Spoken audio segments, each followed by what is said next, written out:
సందర్భం ఉన్నది. కానీ రెడ్డిపల్లి ప్రత్యేకం ఎందుకంటే రెడ్డిపల్లి రైతులు నాకు నిన్న మొత్తం బొమ్మ కూడా చూపించి వివరంగా చెప్పారు. అక్కడ దాకా మంచిగా వచ్చిన రింగ్ రోడ్డు రెడ్డిపల్లి రాగానే ఇట్లా వంకరమైంది. నా మాటలు కాదు, అక్కడ ఉన్నటువంటి ఒక రైతు చెప్పిన మాట నేను చెప్తా ఉన్నా. నీటిలో నీరు గట్టే ఎట్లా తిరుగుతుందో రెడ్డిపల్లి రాగానే రింగ్ రోడ్ అట్లా వంకలు తిరిగింది.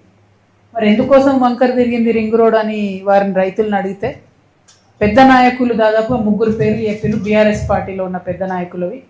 వారికి ఉన్నటువంటి ఫామ్ హౌస్లు, వారికి ఉన్నటువంటి భూములను కాపాడుకోవడానికి అలైన్మెంట్ మార్చిండ్రు. తద్వారా చిన్న రైతులు దాదాపు 56 మంది రైతులకు వాళ్ళది 59 ఎకరాలు పోతుంది. అంటే 56 మంది రైతులు 59 ఎకరాలు అంటే అందరికీ కూడా ఎకరం కన్నా తక్కువనో, ఎవరో ఒకరికి ఉంటే 2 ఎకరాలు, అర్ధెకరం, పావు ఎకరం అట్లా ఉన్న రైతులది 56 మంది రైతులది 59 ఎకరాలు రింగ్ రోడ్ కోసం తీసుకుంటున్నారు. మరి పెద్దవాళ్ళు ఎవరు అని అంటే ఒక దగ్గరనేమో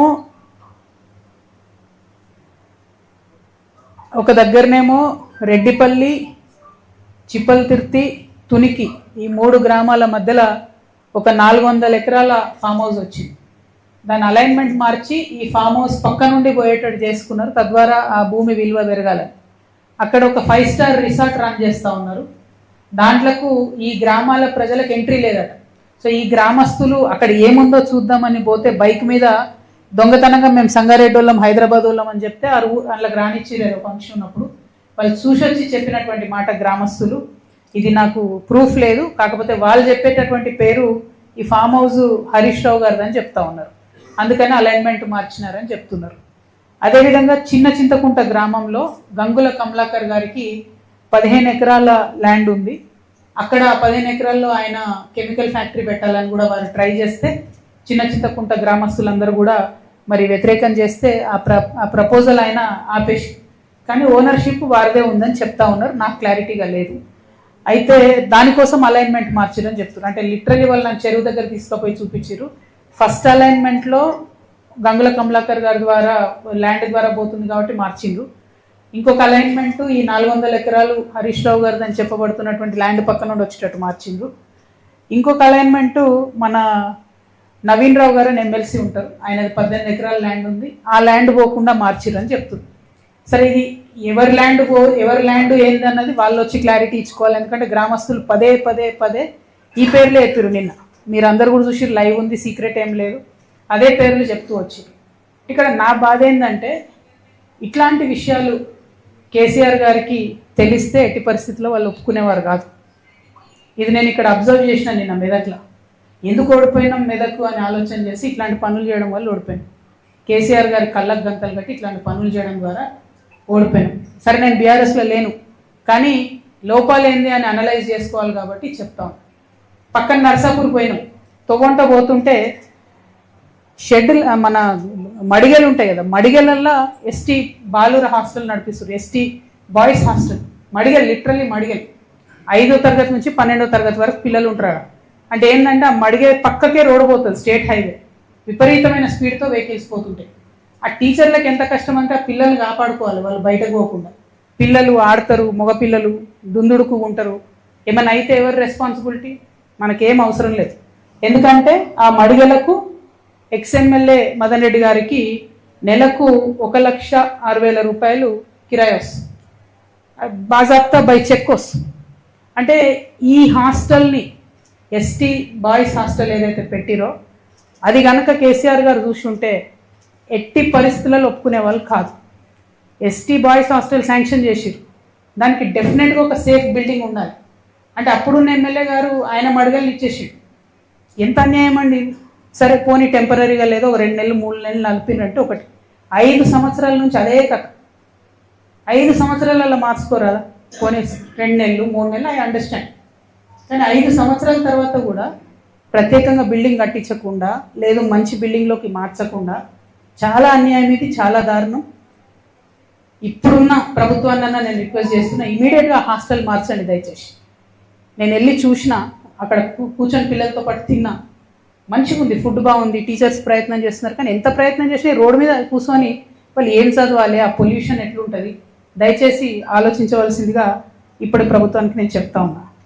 సో బేసికల్లీ సెకండ్ రెడ్డిపల్లి ప్రాంతానికి పోయినప్పుడు ఆ రెడ్డిపల్లి రైతుల బాధలు వర్ణనాతీతంగా ఉన్నాయి. వారి కోసము కలెక్టర్ గారు వచ్చి ఏం చెప్తారంటే, మీ ట్రిపుల్ పోయేటటువంటి మీ భూమిని నేను 3 విడతలుగా పేమెంట్ చేస్తాను అని చెప్తున్నాడు కలెక్టర్ గారు. కానీ ప్రజలు నమ్మడం లేదు. నేను కోరేది ఒకటే కలెక్టర్ గారిని, మీరు 3 విడతలుగా డబ్బులు ఇస్తా అంటే 3 విడతలుగా ఎకరానికి మీరు ఇస్తానన్నటువంటి 44 లక్షల రూపాయలు కాకుండా ₹1,00,00,000 ఇవ్వాలని అక్కడ డిమాండ్ చేస్తూ ఉన్నారు ప్రజలు.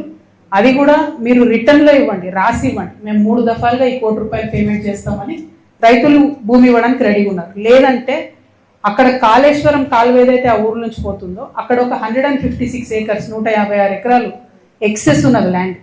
భూమికి బదులుగా భూమి ఇవ్వమని అక్కడ రైతులందరూ కూడా వాళ్ళ మాటగా మీడియా తరఫున ప్రభుత్వానికి చెప్పమని నాకు నిన్న కోరినారు. భూమి బదులు భూమి ఇచ్చినా వెళ్ళిపోతాం, లేదు ₹1,00,00,000 పర్ ఏకర్ ఇస్తాం, 3 దఫాలుగా ఇస్తామని రాతపూర్వకంగా ఇచ్చినా వెళ్ళిపోతామని చెప్పి వారు కోరడం జరిగింది. అయితే ఇక్కడ ఇంకొక సమస్య ఏముందంటే, పాపం చాలా మంది వేమ్లఘాట్లో మల్లన్న సాగర్లో భూములు పోయిన వాళ్ళు వచ్చి రెడ్డిపల్లిలో కొనుక్కున్నారు. ఇప్పుడు వాళ్ళ ల్యాండ్ మళ్ళీ పోతుంది ట్రిపుల్. సో బీభత్సమైన పరిస్థితి ఉంది ఇక్కడ. ఈ ఒక్క జిల్లాలోనే కాదు, నేను నల్గొండలో కూడా ఇదే పరిస్థితి చూసిన.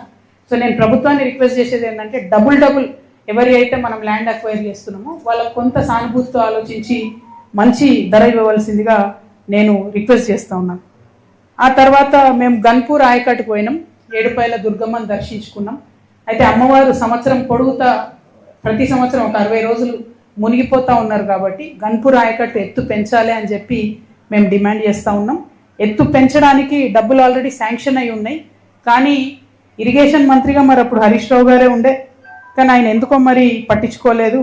ఈ గన్పూర్ ఆయకట్టు 0.2 TMC ఉండే, ఇసుక పేరుకపోయి 0.138 TMCకి దాని కెపాసిటీ పడిపోయింది.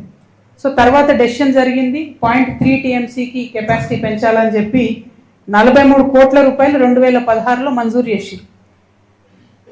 కానీ 2024 వరకు కూడా ఖర్చు పెట్టింది ఎంత అంటే 18 కోట్లు. మరి మీరే ఇరిగేషన్ మినిస్టర్గా ఉన్నారు హరీష్ రావు గారే, ఆయనే ఫైనాన్స్ మినిస్టర్గా ఉన్నారు. మెదక్ అంటేనే హరీష్ రావు, హరీష్ రావు అంటేనే మెదక్ అని చెప్పినటువంటి పరిస్థితి. ఎందుకు మరి ఇంత జాప్యం జరిగిందన్నది తప్పకుండా ప్రజలకు చెప్పాల్సినటువంటి అవసరం ఉంది. అదేవిధంగా 1.72 అడుగుల ఎత్తు పెంచితే పాపన్నపేట మండలంలో నాగ్సాన్పల్లి, షేరిపల్లి, కోడపాక, గాజులగూడెంలో భూములు పోతా ఉన్నాయి. కొల్చారం మండలంలో చిన్న గన్పూర్ సంగాయిపేటలో కూడా భూములు పోతా ఉన్నాయి.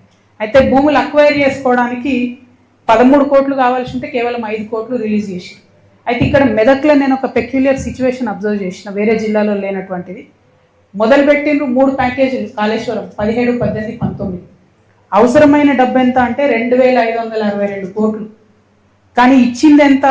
991 కోట్లు. అంటే 1/3 డబ్బులు వచ్చినాయి దీనికి. దాంతో నిన్న పోయిన చోటల్లో రైతులు ఏం చెప్తున్నారంటే, వచ్చిరు మా భూములు